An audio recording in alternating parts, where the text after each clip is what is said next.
To secure your Apple Pay account with two-factor authentication, start by understanding what two-factor authentication is.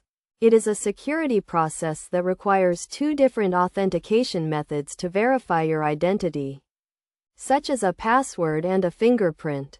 First, go to the Settings app on your Apple device and select Face ID and Passcode or Touch ID and Passcode, depending on the type of device you have.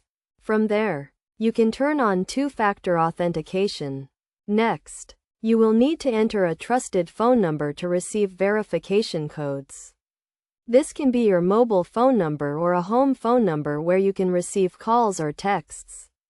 When you sign in on a new device or browser, you will be prompted to enter a verification code sent to your trusted phone number. This adds an extra layer of security to your account, making it more difficult for someone to access your information. Best practices for using two-factor authentication with Apple Pay include using a unique and complex password, keeping your device and browser up to date, and being cautious when receiving verification codes.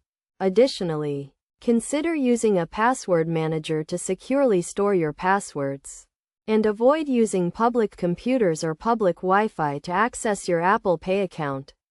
By following these steps and best practices, you can add an extra layer of security to your Apple Pay account and protect your financial information. Remember to always be cautious when receiving verification codes and never share them with anyone. Finally, regularly review your account activity and report any suspicious transactions to Apple support immediately. By taking these precautions, you can enjoy the convenience of Apple Pay while maintaining the security of your account.